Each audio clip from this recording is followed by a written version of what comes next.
சமயபுரத்தாளுக்கு அபிஷேகம் கிடையாது. ஏன் தெரியுமா?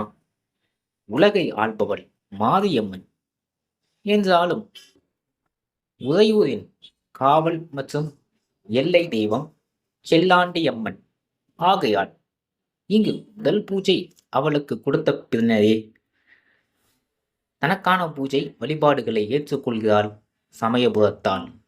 அம்மனின் விக்கிரகம் மூலிகைகளால் ஆனதால் இதற்கு அபிஷேகமே கிடையாது. உற்சவர் அம்மனுக்கு மட்டுமே அபிஷேகம். கருவறையின் பின்புறம் அம்மனின் பாதங்கள் உள்ளன. இதற்கு மலர்கள் சூடி தீபமேற்றி வழிபடுகிறார்கள். கோவிலின் முன் மண்டபத்தில் படுத்து உறங்குபவர்களுக்கு அர்த்த ஜாமத்தில் அம்பாளின் கொலுசு சத்தம் கேட்கும் அதிசயம் இன்றும் நிகழ்கிறது என்கிறார்கள் பக்தர்கள். அம்மை நோய் தீர்க்கவும் நகர சாந்திக்காகவும் அம்பாள் இரவு நேரத்தில் வலம் வருவதாக ஐதீகம். தைப்பூசத்தின் போது அம்மன் கொள்ளிடக்கரையின் தென்பகுதியில் நீராட வருவாள். அன்றைய தினம் ஸ்ரீரங்கம் ரங்கநாத பெருமாள் கோவிலிலிருந்து பட்டுப்புடவைகள், மாலைகள், தளிகைகள் மகமாயிக்கு சீராக அனுப்பி வைக்கும் வழக்கம் ஒன்று தொட்டு வருகிறது. பக்தர்கள் அம்பாளை வேண்டி விரதம் இருப்பது நடைமுறை.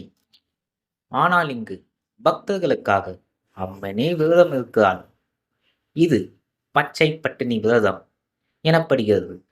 மாசி மாத கடைசி ஞாயிறன்று நடைபெறும் பூச்செறிதல் திருவிழாவுடன் அம்மனின் விரதம் துவங்குகிறது. திருச்சி சமயபுரம் மாரியம்மன் கோவில் வரலாறு. இது ஒரு சோழ மன்னர் தன் தங்கைக்கு சீதனமாக ஒரு நகரையும் கோட்டையையும் உண்டாக்கி கொடுத்த இடமாக கருதப்படுகிறது.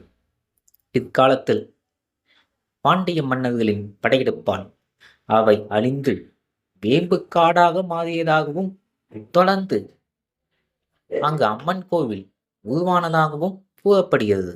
வைணவி என்ற மாரியம்மன் சிலை ஸ்ரீரங்கத்தில் இருந்தது. அதன் விக்கிரம் தாங்க முடியாமல் போனதால் அங்கிருந்த GS சுவாமிகள் அச்சிலையை அங்கிருந்து அப்புறப்படுத்த ஆணையிட்டார். அவருடைய ஆணைப்படி வைணவியின் சிலையை அப்புறப்படுத்த வந்தவர்கள் வடக்கு நோக்கி சென்று சற்று தூரத்தில் தற்போதுள்ள இனாம் சமயபுரம் எனும் இடத்தில் இளைப்பாயினார்கள்.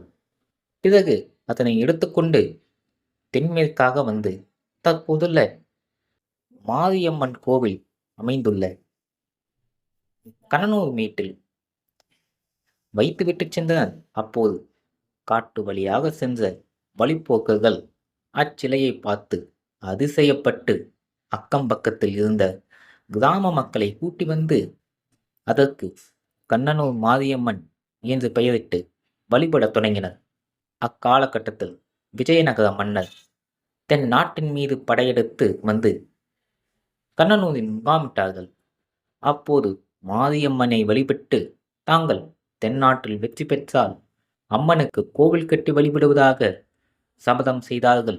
அதன்படியே வெற்றி பெறவே கோவிலை கட்டினார்கள். விஜயரங்க சொக்கநாத நாயக்கர் காலத்தில் போவு 1706 அம்மனுக்கு தனியாக கோவில் அமைத்தார்கள் என்று வரலாற்று சான்றுகள் கூறுகின்றன. மீண்டும் சந்திப்போம். நன்றி, வணக்கம்.